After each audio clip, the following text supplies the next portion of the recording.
Karjan national highway 48 ઉપર સર્જાયેલા ખાડાઓને લઈ વાહન ચાલકોમાં રોષ। કરજણ નેશનલ હાઈવે 48 ઉપર વડોદરાની દુમાટ ચોકડીથી લઈ ભરૂચ સુધીમાં નેશનલ હાઈવે ઉપર ચોમાસાની શરૂઆત થતાની સાથે ખાડાઓનું નિર્માણ થયું છે।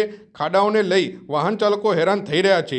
એક તરફ મસ્ત મોટા ટોલ વસૂલ કરવામાં આવે છે અને સુવિધાના નામે વાહન ચાલકોને કમરતોડ ખાડા મળે છે। રોડ ઉપર અડધા ફૂટ જેટલા ઊંડા ખાડાઓને લઈ વાહન ચાલકો ખાડાથી બચવા માટે કાવું મારે ત્યારે અકસ્માતનો ભય રહેતો હોય છે।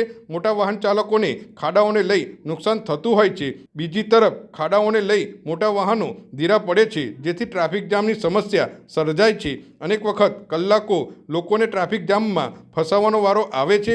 NHIને વાહન ચાલકોની તકલીફ દેખાતી નથી, ફક્ત ટોલની ઇન્કમમાં જ NHIને રસ હોય એમ દેખાઈ રહ્યું છે। તંત્ર વહેલા જાગે અને રોડ ઉપરના ખાડાઓનું રિપેરિંગ કરાવે એવી વાહન ચાલકો માંગ કરી રહ્યા છે।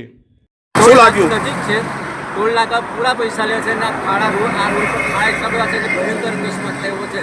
આ જિંદાલ આગળ જે ઓવરબ્રિજ છે ત્યાં આગળ કેટલા મોટા ખાડા છે? બહુ ખાડા મોટા રોડ છે, પણ નીચે બતાવો બરાબર છે।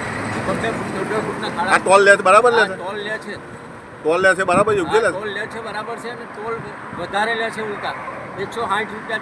તો એ સુવિધા મળે છે? કઈ સુવિધા નથી। ખાડા બહુ છે, પાટા ભાંગી જાય, ડ્રાઈવરને તકલીફો બહુ પડે છે। સરકાર પુરાવે તો સારી વાત છે। કેટલા ખાડા છે? ખાડા આખા રોડ ઉપર ને આખા મુંબઈથી ગુજરાતની બોર્ડર વટી અને ક્યાંય એક જરાક પણ રસ્તો સારો નથી, બધે ખાડા છે। શું નામ તમારું? હરેશભાઈ। ટોલ આ મસ્ત મોટો ટોલ છે કે ખાડા? કર્યું એના પછી મારું ટીમ હતું બીજી કે ચોથી વાર ગાડી પકડાડી ગાડી બ્રિજ ઉપર મોટા મોટા ખાડા પડી ગયા છે।